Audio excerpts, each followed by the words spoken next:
tes.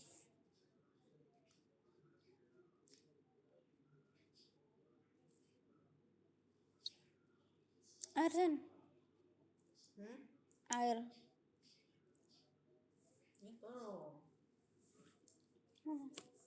Dua tiga plus suara saya terdengar. Terdengar, Bapak. Mohon maaf ya, HP saya tadi hang, baru bisa buka WhatsApp. Jadi perkuliahannya kita mulai. Ini materinya perundangan narkotika dan psikotropika ya.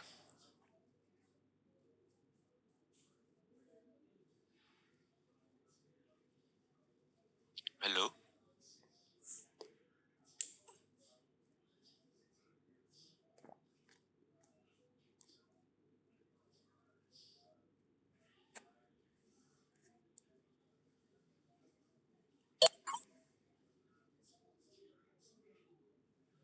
Iya. Ini yang mengganti hari Senin itu ya. Oke, kita mulai saja. Perkuliahan pada malam ini berisi tentang perundangan narkotika dan psikotropika. Tujuan dari mata kuliah ini adalah nanti kalian dapat melaksanakan perundangan dan dapat mengaplikasikan perundangan narkotika dan psikotropika.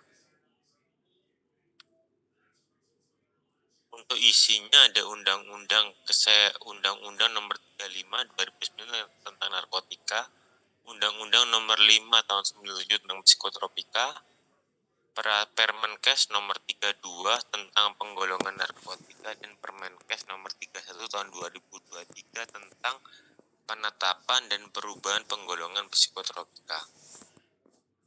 Tujuannya undang-undang ini apa? Tujuannya adalah untuk menjamin ketersediaan dari narkotika. Narkotika itu masih dipergunakan untuk pelayanan kesehatan atau pengembangan ilmu pengetahuan dan teknologi, lalu mencegah, melindungi, dan menyelamatkan bangsa dari penyalahgunaan narkotika,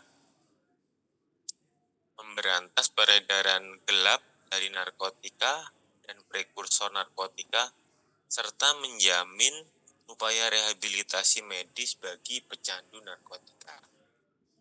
Lalu tujuannya selanjutnya adalah ada obat atau bahan obat yang bisa berkembang untuk pengobatan, dan nanti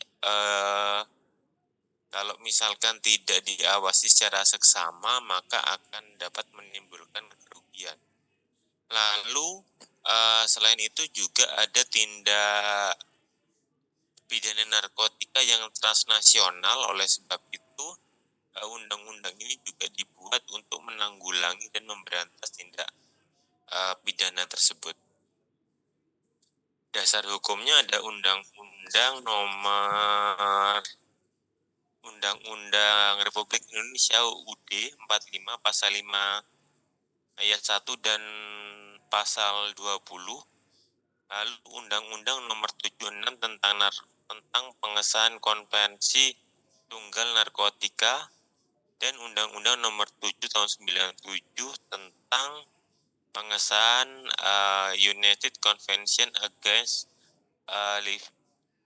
Illicit Traffic in Narcotic Drugs and Psychotropic Substance. Lalu ruang lingkupnya, kalau yang pada pasal 5 pengaturan narkotika tersebut, ini meliputi segala sesuatu yang berhubungan dengan narkotika dan prekursor narkotika. Untuk prekursor narkotika kita bahas di pertemuan selanjutnya setelah UTS. Nah, narkotika sendiri itu adalah, pengertiannya adalah bahan, adalah obat atau zat atau obat yang berasal dari tanaman atau bukan tanaman, baik sintetis maupun semisintesis, yang dapat menurunkan penurunan kesadaran atau menyebabkan kehilangan kesadaran, menghilangkan rasa, dan menghilangkan nyeri, dan dapat menimbulkan ketergantungan. Untuk prekursor itu pada prinsipnya adalah zat yang akan zat yang bisa digunakan sebagai bahan narkotika. Untuk narkotika ada 3 golongan, golongan 1, 2, 3. Untuk golongan 1 itu hanya bisa digunakan untuk pengembangan pengetahuan dan tidak digunakan dalam terapi. Untuk golongan 2 dan golongan 3 itu bisa digunakan untuk kesehatan. Untuk golongan 2 contohnya fentanyl dan petidin ini biasanya digunakan untuk operasi. Untuk golongan 3 itu zat yang berkhasiat yang digunakan dalam terapi karena potensinya lebih ringan menimbulkan ketergantungan. Contohnya kodein. Kodein itu yang digunakan pada obat batuk kering biasanya. Lalu untuk penggolongan narkotika, untuk golongan 1 itu ada penyalahgunaan senyawa psikotropika yang sering digunakan, contohnya bluramfetamin, metamfetamin, dan amfetamin. Ini dikenal dengan istilah sabu-sabu. Untuk buprenorfin itu sebelumnya masuk pada narkotika golongan 3. Nah, di perundangan ini masuk di narkotika golongan 2. Untuk penggolongannya mengikuti Permenkes yang baru nomor 36 tahun 2020.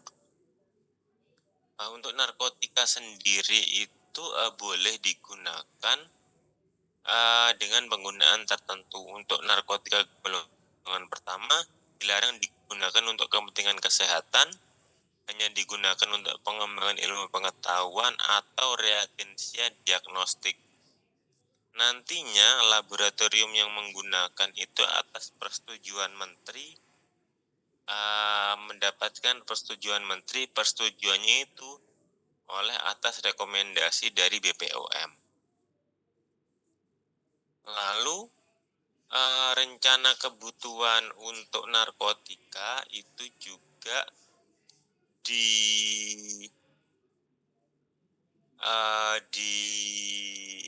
dirangkum pada pasal 9 undang-undang tersebut. Tujuannya apa kok? Kita perlu adanya narkotika karena untuk kepentingan kesehatan atau untuk pengembangan ilmu pengetahuan. Lalu untuk keperluan ketersediaan narkotika itu disusun dalam jangka waktu 1 tahun. Untuk produksi narkotika ada pada pasal 11 dan pasal 22. Untuk Permenkes memberikan izin khusus untuk golongan 1 itu dilarang diproduksi kecuali dalam jumlah terbatas untuk pengetahuan, untuk kepentingan ilmu pengetahuan, jadi untuk riset. Pada BPOM melakukan pengawasan bahan baku dari proses produksi bahan baku, proses produksi, hasil akhir produksi yang sesuai dengan rencana kebutuhan narkotika dalam 1 tahun dan tata caranya diatur oleh Permenkes.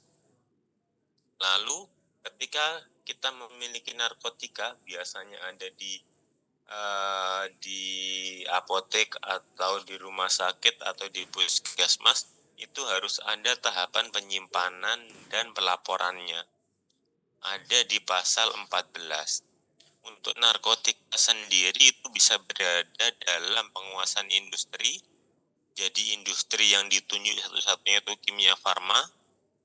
Lalu di BBF-nya Kimia Farma, dan sarana penyimpanan dan informasi pemerintah. Kalau misalkan di Jember itu ada IFK di Jalan Ciliwung, apotek, rumah sakit, pusat kesehatan, balai pengobatan, dokter, dan lembaga ilmu pengetahuan dan narkotika tersebut harus disimpan secara khusus. Untuk persyaratannya biasanya kita menggunakan pintu dengan dua kunci. Jadi kalau misalkan seperti di lab kita buka pintunya lagi lalu ada pintunya lagi, itu yang tafsir dari hukum yang pertama, lalu tafsir yang kedua itu antara stok harian dengan stok gudang itu dibedakan. Itu untuk yang tafsir yang kedua, untuk pasal penyimpanan dari narkotika. Untuk yang umum digunakan adalah yang menggunakan dua pintu, benar-benar pintunya ada dua. Lalu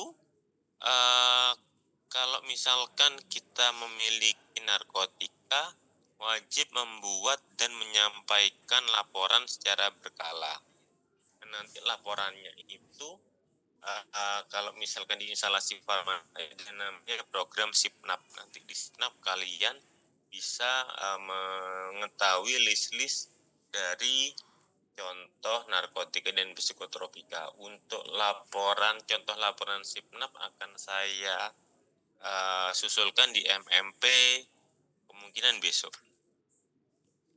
Lalu karena di Indonesia itu belum bisa untuk membuat bahan baku, maka untuk narkotik kita import. Yang import itu hanya pada satu PT, yaitu Kimia Farma. Untuk importir narkotika, perusahaan negara yang menggunakan narkotika sebagai bahan baku untuk proses produksi, serta dapat menunjukkan pengimpor sendiri narkotika tersebut. Ini untuk di Indonesia berdasarkan Permenkes nomor 199 tahun 96, PBF-nya juga di Kimia Farma. Nah, lalu tahapannya untuk impor narkotika ada pada pasal 16. Untuk impor narkotika sendiri harus menunjukkan surat persetujuan impor dari menteri. Lalu surat persetujuan impor ini berdasarkan hasil dari audit BPOM dan realisasi kebutuhan narkotika. Lalu surat persetujuan impor narkotika golongan 1 diberikan secara terbatas untuk kepentingan ilmu pengetahuan dan teknologi. Nah, untuk izin khusus itu perusahaan itu bisa mengekspor narkotika apabila ada keadaan khusus. Contohnya, misalkan ada perang, itu bisa melaksanakan izin khusus ini. Untuk surat persetujuan ekspor narkotika itu eksportir narkotika harus memiliki surat persetujuan ekspor dari menteri. Jadi yang mengeluarkan adalah Menteri Kesehatan. Setiap kali kalau kita mau mengekspor, kalau tadi ini mengimpor narkotika, yang ini mengekspor. Untuk narkotika yang mengekspor harus melampirkan surat persetujuan dari negara pengimpor. Pelaksanaan ekspor narkotika atas dasar persetujuan dari pemerintah negara pengekspor. Lalu di pasal 21, ekspor impor narkotika hanya dilakukan pada kawasan pabean tertentu yang dibuka untuk perdagangan luar negeri. Jadi tidak semua kepabeanan melayani ekspor impor dari narkotika. Nah, untuk handling pengangkutan, setiap pengangkutan impor narkotika wajib dilengkapi surat persetujuan ekspor narkotika yang dikeluarkan oleh menteri. Lalu untuk surat pengangkutan ekspor itu wajib dilengkapi surat dari pengekspor narkotika yang dikeluarkan oleh menteri atau surat impor narkotika yang sah. Lalu ada istilahnya transito narkotika. Transito narkotika itu apabila ada barang yang kalau misalkan mau dikirim ke Vanuatu, misalkan mampir dulu ke Indonesia, nah itu yang dikatakan transito. transito narkotika harus dilengkapi dokumen persetujuan ekspor narkotika yang sah dari pemerintah negara pengekspor. Lalu untuk dokumen atau persetujuan pengekspor itu atau surat yang dimaksud, surat impor narkotika itu sekurang-kurangnya ada. Ini yang harus ada pada surat ekspor pada bahan transito. Yang pertama, nama, alamat pengekspor dan pengimpor narkotika, bentuk, jumlah, jenis, bentuk, dan jumlah narkotika, serta negara pengekspor narkotika tersebut. Setiap terjadi perubahan tujuan pengekspor narkotika, harus ada persetujuan dari negaranya pengekspor, negara pengimpor, dan pemerintah negara tujuan perubahan ekspor narkotika. Jadi apabila nanti transito setelah ternyata di Vanuatu sudah penuh mau dipindah ke Papua misalkan, nah itu Papua Nugini, jadi harus dilakukan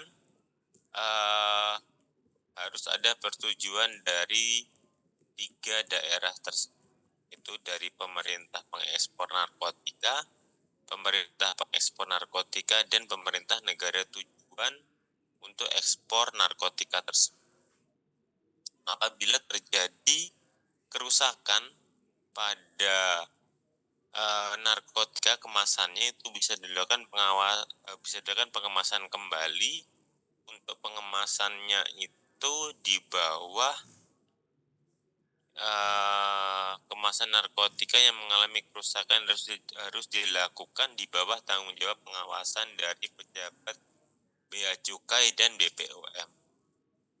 Nah, untuk peredaran narkotika dibahas di pasal 35, di mana setiap peredaran narkotika itu meliputi penyaluran dan penyerahan narkotika, baik dalam rangka perdagangan bukan perdagangan, ataupun pemindah tanganan untuk kepentingan pelayanan kesehatan dan perkembangan ilmu pengetahuan dan teknologi.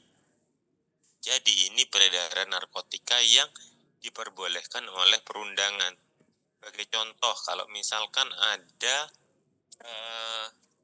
rumah sakit ketika narkotiknya itu habis lalu membeli di apotek, nah itu diperbolehkan. Lalu untuk narkotika dalam bentuk obat jadi hanya dapat diberikan dengan izin edar dari menteri. Untuk narkotika tersebut pendaftarannya melalui BPOM. Untuk setiap kegiatan peredaran narkotika harus ada dokumen yang sah. Contohnya harus ada resepnya. Kalau misalkan nanti kalian mendapatkan resep yang mengandung narkotika, contohnya kodein, jangan lupa selalu minta kopi resep. Untuk narkotika, penyalurannya itu disalurkan oleh industri farmasi kimia farma, PBF-nya kimia farma, dan sarana penyimpanan sediaan farmasi. Untuk industri farmasi dan pedagang farmasi harus memiliki izin khusus penyaluran narkotika dari menteri.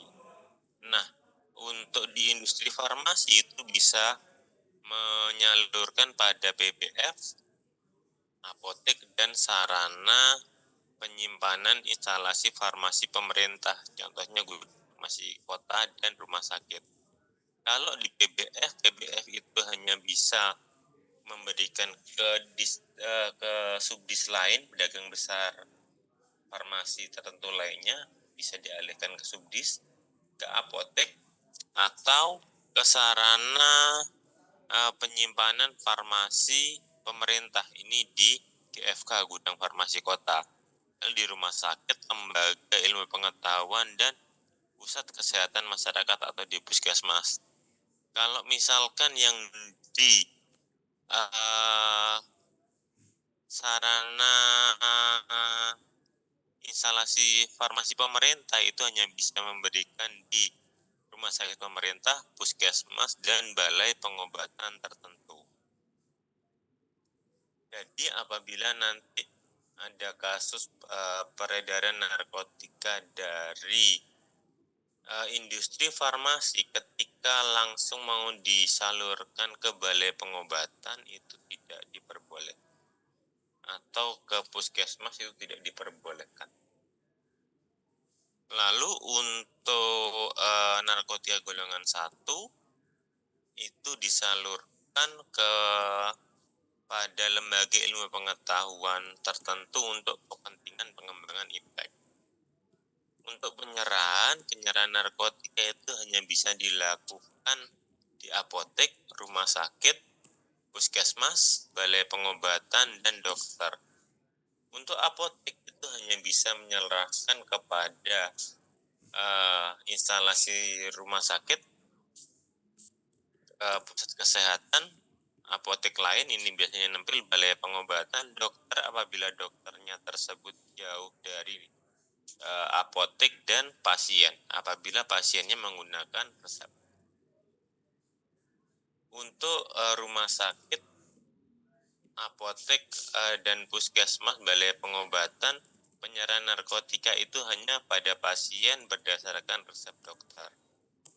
Untuk penyerahan narkotika itu bisa dilaksanakan oleh dokter ketika menjalankan praktek narkotika tersebut, memberikannya melalui injeksi, lalu menorong orang dalam keadaan darurat dan memberikan narkotika secara injeksi. Dokternya tersebut ada di daerah terpencil dan tidak ada apotek. Untuk narkotika dalam bentuk injeksi itu hanya dalam jumlah tertentu yang diserahkan oleh dokter, hanya bisa diperoleh di apotek tertentu. Untuk prekursor kita bahas besok. Nah, untuk rencana kebutuhan dari narkotika itu ada di pasal 50 ayat 1 ini untuk prekursor, Ini prekursor. Nah, terus setelah itu undang-undang ini juga bertujuan untuk pengobatan dan rehabilitasi. Untuk kepentingan pengobatan berdasarkan indikasi medis dari dokter dapat digunakan golongan 2 dan golongan 3. Ingat, hanya golongan 2 dan golongan 3. Pasien yang memiliki narkotika menyimpan atau membawa untuk dirinya sendiri. Jadi pasien itu bisa memiliki, menyimpan, atau membawa narkotika untuk dirinya sendiri dengan syarat memiliki bukti yang sah bahwa narkotika tersebut dimiliki, digunakan, diperoleh secara sah, artinya ada peresepannya. Lalu untuk pecandu narkoba dan korban penyalahgunaan itu wajib menjalani rehabilitasi medis. Untuk apabila orang tua pecandunya itu belum cukup umur, maka orang tua atau walinya wajib melaporkan kepada puskesmas, rumah sakit, atau rehabilitasi medis. Kalau sudah cukup umur, melaporkan diri atau dilaporkan oleh keluarganya. Nah, nanti diharapkan mendapatkan pengobatan dan perawatan melalui rehabilitasi medis dan rehabilitasi sosial. Untuk rehabilitasi medis bagi pecandu narkoba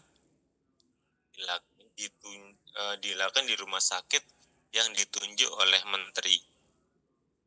Contohnya kalau di Surabaya itu ada di Menur, Rumah Sakit Jiwa Menur, dan ada di Sutomo.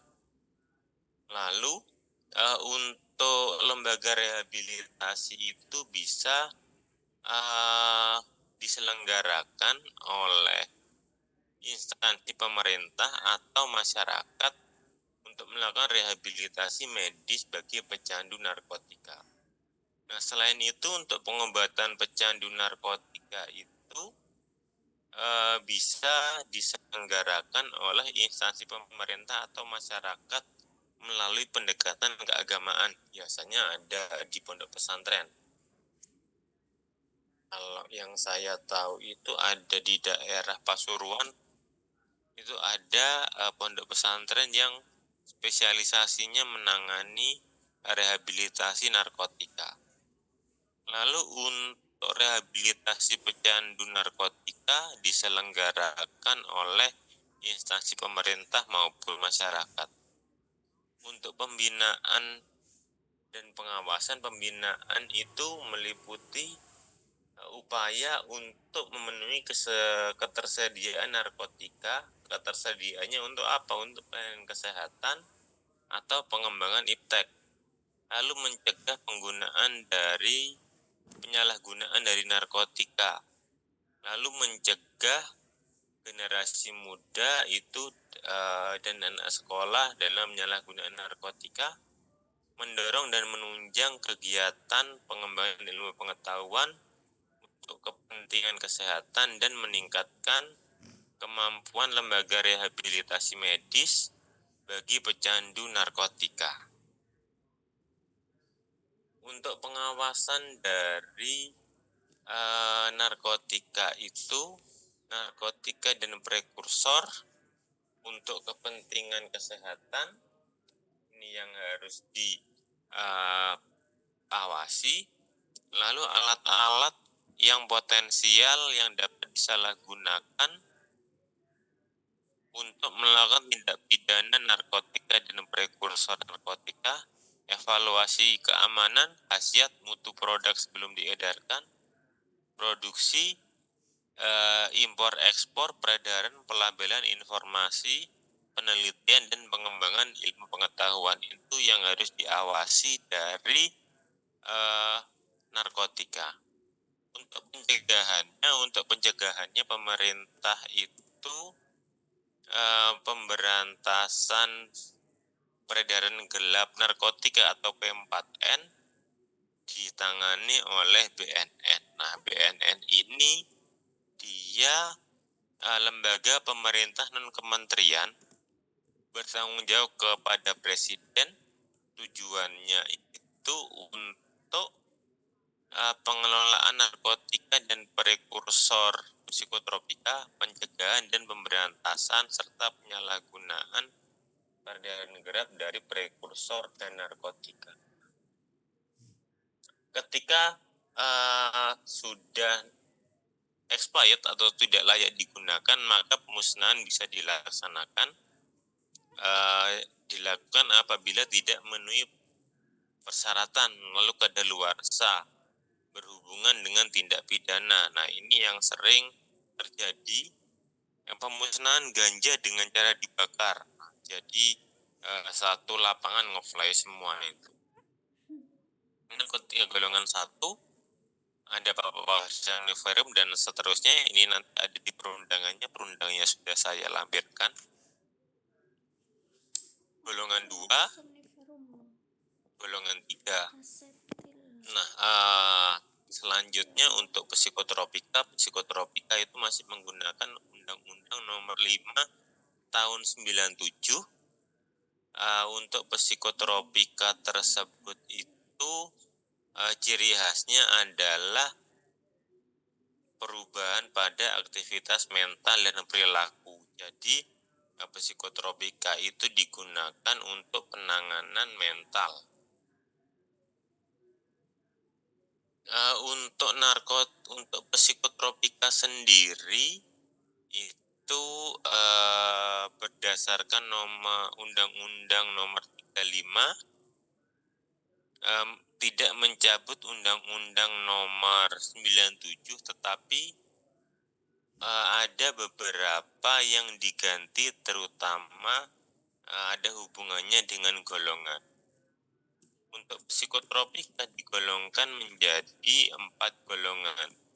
Golongan 1 hanya untuk iptek, golongan 2 tujuannya iptek dan bisa digunakan untuk terapi, golongan 3 itu bisa digunakan untuk iptek dan terapi, dan golongan 4 bisa digunakan untuk pengobatan, iptek, dan terapi. Yang tidak boleh digunakan untuk terapi di sini adalah golongan yang pertama. Ini dari Permenkesnya tentang psikotropika. Ada 4 golongan. Lalu untuk golongan pertama ada dexclorketamin, ini ketamin. Terus ada dexclorketamin, ada flubromazolam, ada fluarmazolam, ada clonazolam, ada fluoremethamsimin atau FXE. Ini yang tidak boleh dipergunakan. Untuk golongan yang kedua, yang boleh dipergunakan ada amineptin, ada metil fenidat, ada sekobarbital, ada etil fenidat, ada etizolam, dan ada diklazepam. Untuk golongan 3 ada turunannya barbital, ada amobarbital, butalbarbital, lunitrazepam, glutamid, dan pentobarbital, siklobarbital. Ini golongan 4 paling banyak, dan ini yang sering digunakan pada saat terapi terapi untuk yang mengalami gangguan kejiwaan. Ini saya tampilkan sampai 29, tapi aslinya ada banyak, nanti kalian bisa lihat di perundangan. Oke, kesimpulannya perbedaan narkotika dan psikotropika.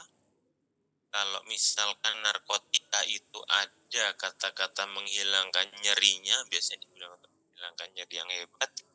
Kalau psikotropika dapat menyebabkan gangguan, menyebabkan perubahan pada aktivitas mental. Undang-undangnya nomor 35 tahun 2009, nomor 597 untuk narkotika, untuk psikotropika. Untuk penggolongannya, narkotika ada 3 golongan dan psikotropika ada 4 golongan. Nah, itu untuk materi kuliah malam ini. Apakah ada pertanyaan?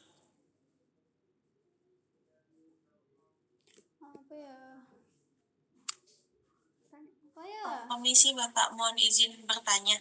Ya, silakan. Mohon izin bertanya mengenai ujian UTS-nya Pak. Apakah 3 materi dengan psikotropika ini ya Pak? Kan narkotika psikotropika kan jadi 1. Oh iya Pak, berarti ada 2 materi untuk UTS ya Pak? 2 pertemuan yang kemarin tentang klinik dan puskesmas, dan yang pertemuan sekarang undang-undang tentang narkotika dan psikotropika. Ya, baik Pak. Lalu izin bertanya mengenai mekanisme ujiannya Pak. Apakah open Di book MMP, atau ya, Pak? Bu Ika gimana? Kalau Bu Ika kemarin menyampaikan kalau diganti dengan tugas Pak. Oh iya, oke. Nanti pakai MMP ya ujiannya. Biasanya open book boleh deh. Baik Pak, terima kasih. Lalu terakhir Pak, pertanyaan dari saya, apakah untuk materi ini dan materi kemarin ada kuis Pak? Untuk kuisnya, nanti kuisnya saya ambilkan di setelah UTS saja ya, untuk materi yang setelah UTS. Baik Pak, terima kasih Pak. Oke. Ada lagi yang mau ditanyakan?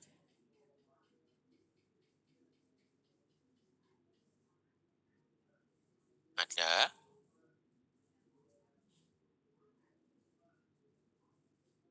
Kalau tidak ada yang ditanyakan, bisa kita akhiri pertemuan malam ini. Sekali lagi saya mohon maaf, tadi HP saya hang sehingga chatnya tidak masuk.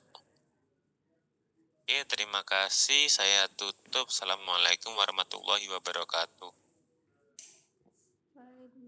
Waalaikumsalam warahmatullahi wabarakatuh. Terima kasih, Pak. Terima kasih, Pak.